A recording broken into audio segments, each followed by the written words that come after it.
So ito na po mga amigo yung natapos ngayong araw. At maaga pa naman, kaya mamaya papakita ko sa inyo kung ano yung natapos sa araw na ito.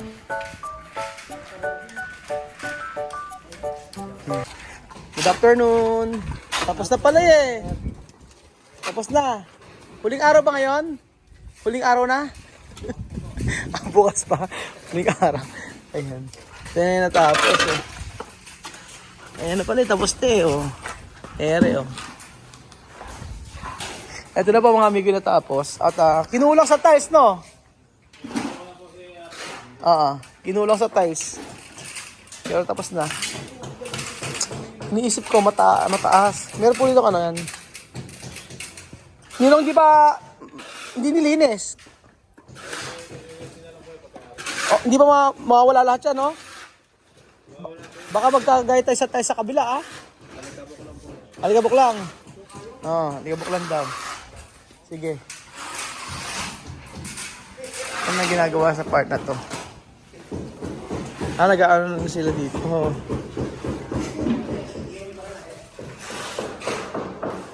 I-skin coat.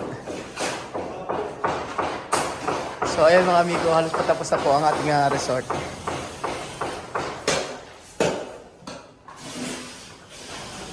May butas.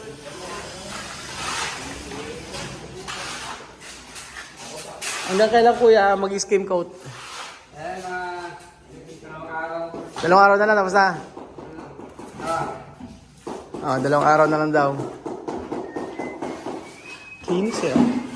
Parang walang nangyari eh. No? Meron na itong ano. Niliha pa lang. Niliha pa lang, Ninong? Flat latex. Bago istoko. Dalawang flat latex. Ano yan? Niliha lang yan? Alam mo na niliha yan? Finish na yan. Hindi, ala pa raw lihat, oh. Pero halos ano eh, oh. Hindi na, lilihain pa rin. Lilihain pa rin yan. Kahit hindi nalihain. Okay na po. Dito na tayo. Nagbubutas. Para sa... Kala ko mataas. Sakto lang pala. Medyo binabaan ano. Mas maganda kasi mababa. Okay na yung ganyan. Huwag na masyadong mataas. CR lang naman. Mas mataas lang dito. Sa part na to. Galing mag-ano. Galing. Bilis pagtrabaho.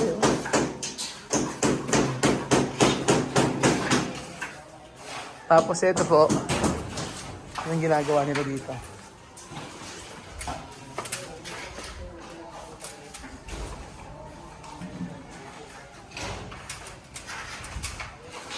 Pinapatigasan pa.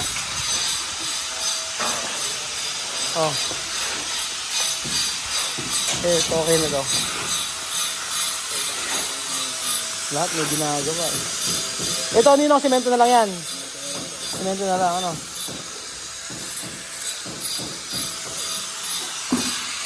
Tapos ito.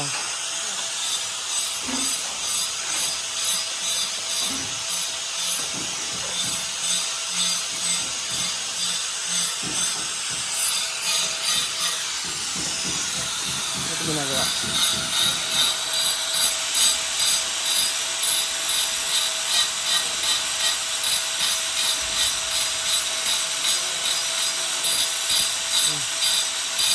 Sila eh.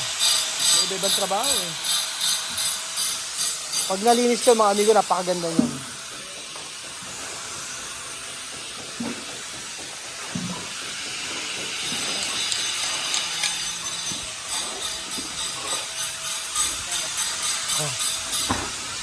Ito na sila.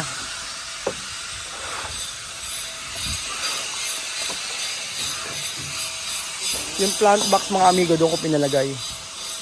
Saka dito. Ayan.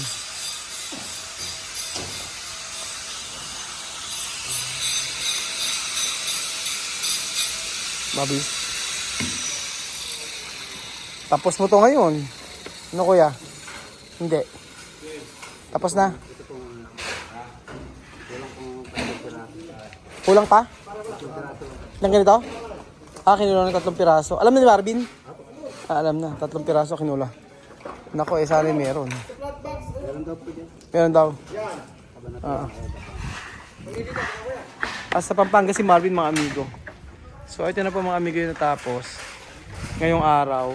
At maaga pa naman, kaya mamaya papakita ko sa inyo kung ano yung natapos sa araw na ito.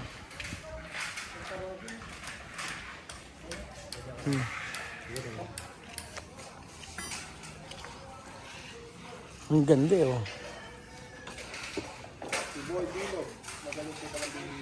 Galing oh. Saktong-sakto eh oh. Parang sinukat.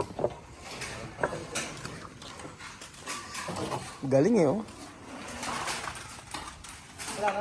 Ganda niyo. Sa personal po mga amigo, hindi naman kalakihan yung ano. Malaki yung ano, malaki yung mas malaki kasi yung sa kabila kaysa dito. Kaya lang, ito kasi nagamit lahat ng space. Oh. Bilis. Oh. Buti nga nabuhay itong dates eh oh.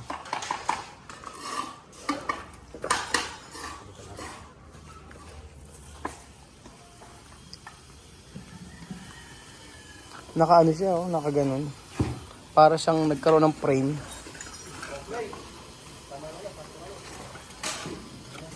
Mahirap ba gawin kuya o sakto lang? Sakto lang. Ano pinakamahirap ilagay? Yan o tiles? Medyo mahirap kumpara sa tiles. Kailangan po kasi ito eh. Halos perfect. Sakto-sakto. Basta tiles ko, katapos na po yan. Pag tiles, saglit lang ano. Ilan ba gumawa? 3 ata gumawa ano? Kung sa tiles po nakagahan yung dapat. 2 lang. Ibig sabihin, mas mahirap pang gawin yung ganito, ano? Bakit ninong ginagamit ano, adhesive, hindi yung, di ba merong ano yan? Yung parang tornilyo? Lilitaw. Lilitaw? Maganda yung ganyan. Yan, di yan aangat? Yung tubig. Tubig po. Yung tubig sa pool. Ayun, parang yung aangahan po rin. Oo. Dito na po maglalaro. Diyan lang. Babagsak lang. Kaya may mailagay tayo sa gusto yung pakulay din. Kapatimpla na lang po tayo ng pintura. Kasi ang ginagamit nila dyan, parang ano may. Yung parang sa ilalim, merong, may frame siya, ganun. Ano? May kasamang frame. Pero mas maganda yung tapos ng ganito, ano? Kesa yung naka-flat no? Kesa yung, may nakikita kasi kung gumawa nito, naka-tornilyo. Kaso, yung pag, no? Nakalutang, oo. Kinakalawang na yon. Hindi, Pag nabutas to, oo, diretso yun. diretso na. Kumbaga hindi matibay. Ito, Kahit mabutas to, hindi masisira, no? Saan nyo naman natutunan to? ito lang sir. Experience lang. Experience lang sa mga nagawa nyo ng ganyan. Oo, ang ginagawa kasi mga amigong iba may frame gano'n, no? Tapos, yan kasi nakita ko dun sa Equatorial Guinea, frame ang ginagamit nila, tapos tornilyo lang. Pero ito, adhesive ang ginamit at sa semento. Yung mga nasa ilalim. Kasi ninong dun bumabagsak yung tubig no? Oo. Ako ito, babagsak yun. Babagsak pagka nasa frame. Lifetime na to pag ganito. Pero yung sa tubig niyan, ayos lang kahit bumagsak. Parang ginawa niya, parang tiles siya, ano? O, parang naka-tiles siya. So, ayan po mga amigo. Magtiwala tayo, mas maganda raw yung ganun. Kaya tinapakong ko kanina sa may party yung mga amigo maganda. Yan.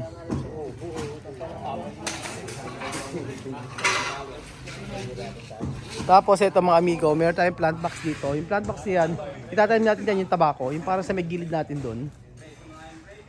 Yan. Lalagyan natin yan. Tapos dito rin sa part na to, maglalagay din tayo ng halaman dyan. And then ito, lalagyan natin ito ng graba. Para at least ito pwede kayong maglaro-laro yung mga bata dito. Ganun po mga amigo. So may natutunan tayo, mas maganda raw gamitin pag ganito, semento at saka adhesive kesa sa tinutornilyo. At lifetime na po ito, para siyang tiles lang. So ano pang masasabi niyo mga amigo? Halos isang ala pang 2 buwan to ninong ano? Mga 1 buwan at 1 linggo, gano'n. Alam nga ano po siguro, hindi naman kami pumapasok na rin. Mga 1 month mahigit lang. Hindi siya umabot ng ano. Sinimento lang.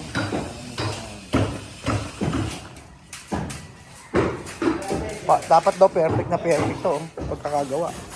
Saktong-sakto, eh. Ganyan. Tapos dito semento.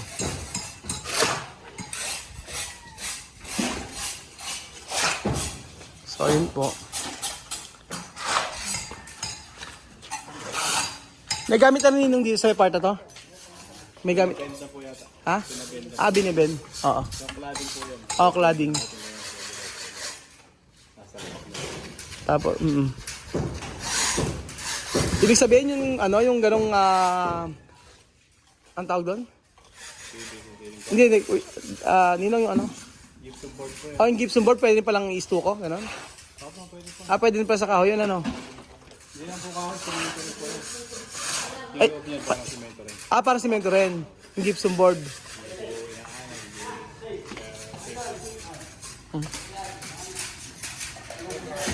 Ang bilis, ano? Wala pang 2 buwan, ano? Halos tapos na.